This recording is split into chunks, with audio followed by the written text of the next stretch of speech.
Okay, all right. So Mary, you were just saying about your experience of the Towns Women's Guild, which goes right back. Tell us a little bit about that. During the war, when I was a little girl at primary school, my mum used to go to a Towns Women's Guild meeting in the local church hall, and it was always my duty to come out of school, go straight to the back of the hall to listen to the speakers and to enjoy all these ladies sitting listening to what was going on. And I was intrigued by it all. But then when we came to Ireland, there was no Towns Women's Guild at that time, so I wasn't able to follow it through. So we're going to be talking today about International Women's Day and our theme, which is writing women into history.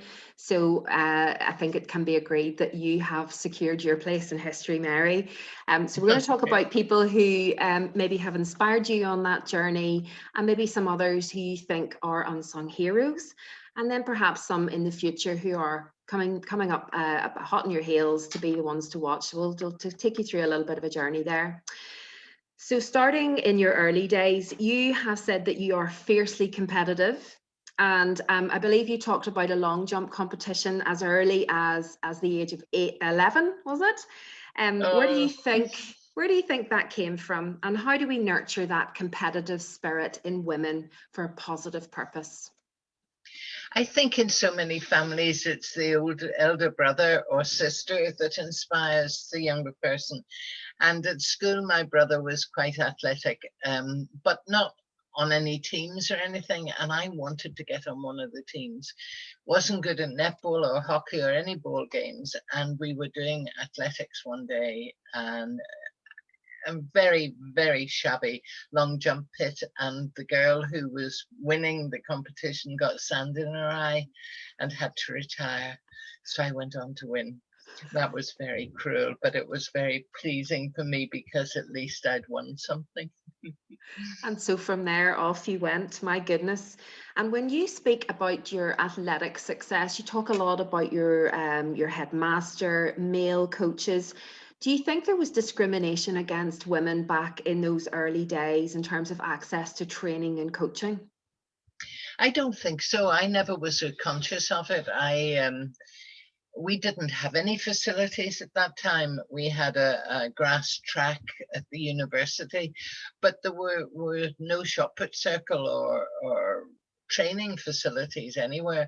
But my dad, for my 16th birthday, gave me a ton of sand, and we built a high jump pit in the field behind our house so that I could practice. And I was also able to do the long jump. And then I was asked at the age of 16 if I'd like to try a pentathlon, and I didn't know what it involved.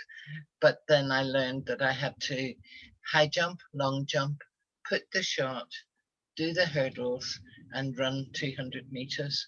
And I just loved competing. But very quickly, I was breaking the Northern Ireland record for the shot put because there weren't any shot circles in Northern Ireland at that time. My dad built one in our back field and made me a stopboard. And then when I was breaking the record and they weighed the shot, they found very often that it was light. So he went to the local foundry and got me an accurate weight one. And that's how I became a shot putter. But I never enjoyed it because it wasn't very feminine, throwing a heavy weight and getting a dirty neck in, in the process. So I wanted to enjoy doing what I had originally done, which was the long jump and high jump and running. And then I had to learn to do the hurdles. So Dad made me some out of bamboo canes so that I could practice that. And that became my strongest event. Well, so my next question was going to be, you know, three out of the four of your Commonwealth and Olympic medals were for the pentathlon, so that you had all of those different skills of running and jumping and throwing. And you know, we might wonder why you didn't just focus on putting the shot. It was the variety, was it? It was the variety that I enjoyed, but I was only weighing 11 stone, so I wasn't going to be a very good shot putter because those that I competed against, who were from Russia and West Germany and East Germany, were very big women, maybe 16 or 17 stone. So I was never going to be an Olympic champion as a shot putter. But because I was good at the other events, but not excellent, I was able to combine the 5 and make me the Olympic champion that I became. And obviously you retired from competitive sport before the pentathlon became the heptathlon, when we added in the 800 meters and the javelin. How do you think you would have fared if those 2 additional disciplines had been in the mix at your stage? I never had access to a javelin, so I never was able to try how good I could have been with that. I wasn't a very good distance runner. 200 meters, I always said, was my marathon because I needed to stop for a drink on the way. That's not quite true because I ran fairly fast at the Olympics, but 800 meters would have been a real challenge for me, and I would have had to have trained extra hard for that. And of course, because I had trained for so many years in the other events, it would have been a hazard for me in point scoring. Right time, right place then, hey? Yes. Okay, so thinking about role models now, were there female role models who inspired and encouraged you on your sporting journey? There was a lady called Thelma Hopkins, who was a world record holder in the high jump here in Northern Ireland, and I really admired and respected her for her. She won silver medals in the high jump and long jump at the Olympics in Melbourne, and I just thought she was such a lovely, quiet, gentle soul, and yet had aspired to the top of her field. And so she was a great role model. And there was another lady called Maeve Kyle, who was a sprinter, but only started running when she met her husband, who was an athletic coach, at the age of 26. And she went on to compete in 3 Olympics. So they were 2 real role models, and they were first and second when I was 3rd in my first pentathlon. So I did have inspiration. And you've made a lot of friends along the way. There are a lot of really well-known females in sport who remain friends to this day, I believe. Yes, yes. Mary Rand was one of my heroines because she was a pentathlete, but also an Olympic gold medalist in the long jump. And Anne Packer, who won a gold and a silver at the Tokyo Olympics. So I shared a room with those 2 girls and another Pat. And between them, they won 5 medals. Mary won a gold, a silver, and a bronze, and Anne won a gold and a silver. And I was 4th. And I tell the story that they hammered a nail into the bedroom wall so they'd have somewhere to hang their medals. I didn't, because I didn't think I was going to win one. But 4th in the world isn't bad. Not too shoddy, not too shoddy at all. So have there been times in your life, looking more on the personal side of your life now, have there been times in your life which have required great courage? Things like when you chose to stay in Ireland, when your dad and your brother moved to Australia with your stepmother, that must have been very hard. How did you cope with that? Where did you find your courage from? I think athletics was my savior. You know, my brother married and went off to Australia when I was at training college, training to be a teacher in home economics. And that was hard, standing on the dockside as the people left the shores of Ireland and everybody was singing, "We'll meet again, don't know where." And, you know, you're standing there thinking you'll never see him again. But I've been to Australia 25 times to see him. But you know, young people of 18 go off to university and they're alone in strange cities. So it was not unusual. But because I loved home economics, loved sewing and knitting and cooking and doing all the household things that you learn to do, I had the added enthusiasm of getting to my athletics training in the evenings. So the friends that I made at that time and the girls that I went to college with who invited me to their homes for weekends made great friendships, which are still there today. Fantastic. So you always had a replacement or an extended family through those friendships back in those days? That's true. And then my father and stepmother lived in England for some time, and I used to go home to them for a holiday periods. But then when they emigrated to Australia, I was here on my own. But I had made my own niche in Belfast and Northern Ireland. Good stuff. Okay, so going back to maybe a tougher time, the Munich Olympics, in which you won your Olympic gold, is forever associated, very sadly, with the terrorist attack. But you have also received personally death threats from the IRA, and you've refused to give in to them. So again, where did that courage come from? How did you cope with that? Oh, well, I've been living in Belfast for a very long time, and we'd lived through the worst of the Troubles. And that year, 1972, there were over 500 people died, you know, during the Troubles. So we had become not used to it, but resigned to it, and it was part of our life. And you know, we just got on with our living, and it wasn't easy training because you had to get 2 buses to where I trained across the city. Very often bombs were going off, and I never turned back. I just kept going. So when the threat to my life came, I never talked about it for many, many years because I didn't want Northern Ireland to get more bad publicity, because I didn't think anybody would want to harm me. What I had achieved something in sport, but that was all. I wasn't a political animal. And I think I brought some good news back to Belfast at that time, which helped a lot of people get on with their lives. Brilliant. So moving on past your really intensive sporting days, stopping competitive sport didn't mean an end to your relationship with sport. So what did you do next? And was that a hard transition to leave the really competitive end of things behind?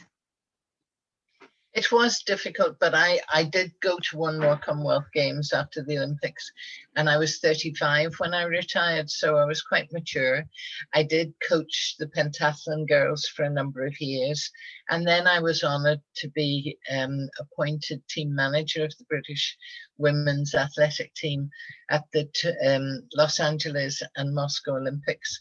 And that was a wonderful opportunity for me to stay within the sport and inspire a new generation.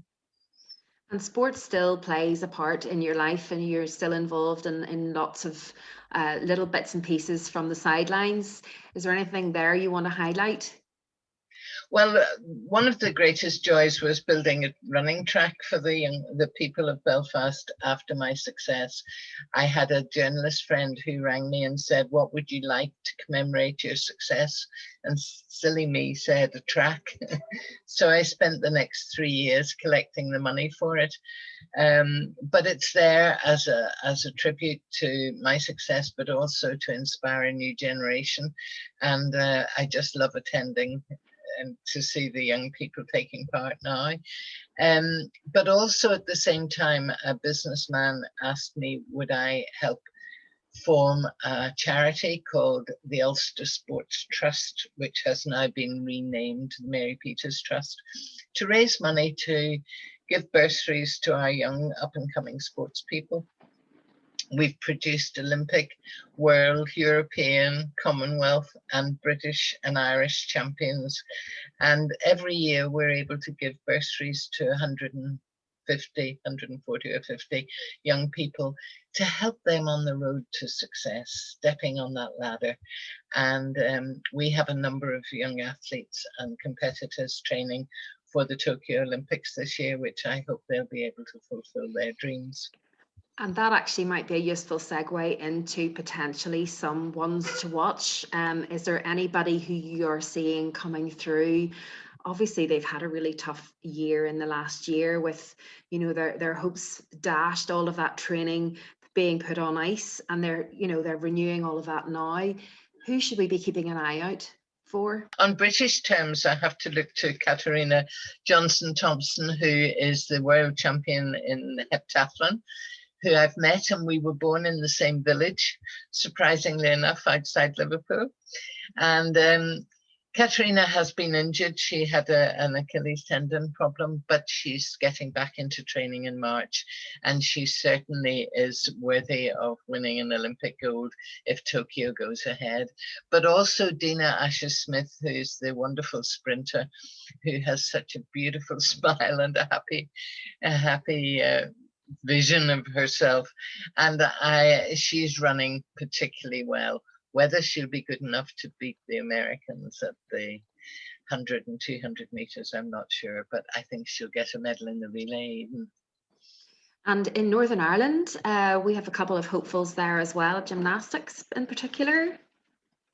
Yeah, but it's a male. Yes, yes, Rhys McClenaghan, who father has built him his own gym in the back garden to allow him to do his pommel horse training, and has not wavered one iota from his plan to win the gold in Tokyo. He won the gold medal at the Commonwealth Games. We're so proud of him, and we have supported him through my charity.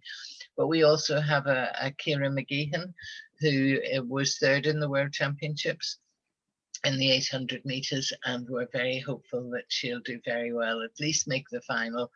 We also have some hockey girls who are on the Irish team, and it's the first time that Ireland have ever been competing at the Olympics for women's hockey, and they've put their lives on hold, having won the silver medal at the World Championships, so that they could stay last year for the Olympics. So it's a really long extended training for them, but hopefully they'll get there and will do very well.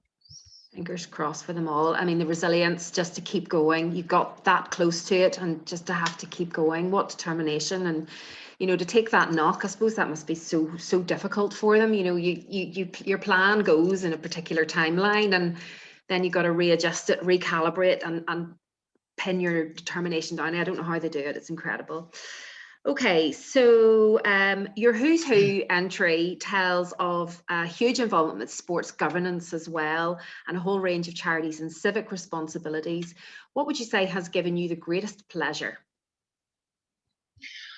Oh, wow. Probably being installed as a Lady of the Garter in 2018. Her Majesty has 24 people in the Order of the Garter, and she chose me as one of those. And wonderful ceremony at Windsor Castle. My brother and his wife and daughter and son-in-law came to him from Australia to share the wonderful day with me. It's where you wear the velvet robes and the big hat with the ostrich feather. And I was so happy sharing it with Lord Salisbury and the King of Spain and the King of Sweden. Wow. And who would you say has inspired you most along the way? Take that outside sport into life in general. Who's inspired you the most? Her Majesty the Queen, for her dignity, her grace. She has honoured the promise that she made as a young girl, that she would serve her country, and she has done it with such grace and favour, and I just feel very privileged to have met her. And last year you worked with Age NI, which is part of Age UK here in Northern Ireland, to produce Move with Mary. Tell us a little bit about that, and then tell us what part exercise plays in your life now. Oh, well, I still walk every day, except today when it's pouring with rain. It's running like a river down the road outside my house.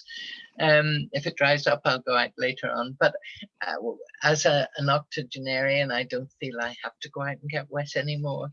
But I do enjoy exercise every day. When Age and I, of whom I was a friend anyway, asked me to do the video, it seemed such a simple thing to do. And you made it so easy for me because you asked me all the questions and I just did it.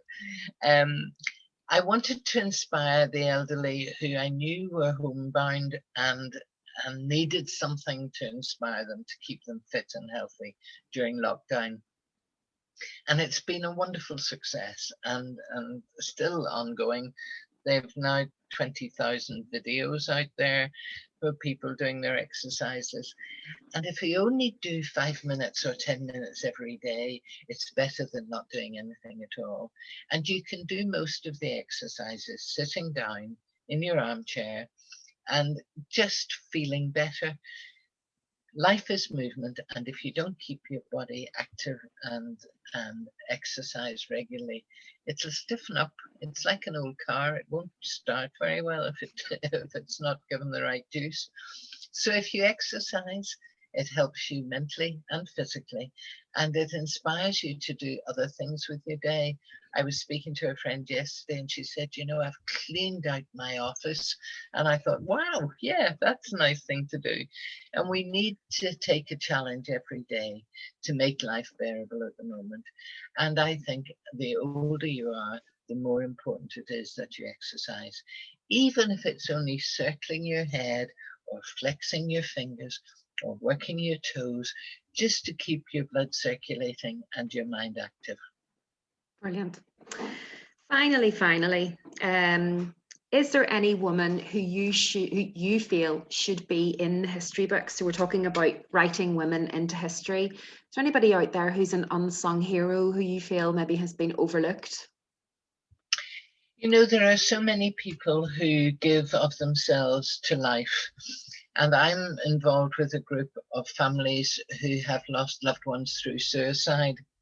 And there's a lady called Roberta Coates who lives in Belfast, has supported so many of those families over the years that needed just that love at that moment when they've lost somebody. And you never get over it. They never recover. And the only thing that I can do personally is give them a hug to make them feel better and that they know somebody cares. But Roberta goes over and above that, visits their home, supports them, and then encourages them to come to our group. I would like to think that people like Roberta are moved into the history books as people who made the difference. Wonderful. And is there a woman or women today who we should expect to see in the history books of the future? Oh my goodness. Well, you know, we have so many leaders now of women. From Margaret Thatcher set an example of as Prime Minister. Tanni Grey-Thompson, the Paralympian, who is now a Baroness and sits in the House of Lords and has been inspirational. I think mothers should all go into the history books. I sadly lost mine when I was very young, but mothers give a really good example to their children who grow up to be the next generation. And I'm proud of the next generation of people that we have in Northern Ireland that are making much better lives. Amazing, Mary. That's the end. You're oh, done. Wow. Thank you, Vicky. You're lovely. It makes it easier than talking about yourself to a blank screen, if you know what I mean. Yeah.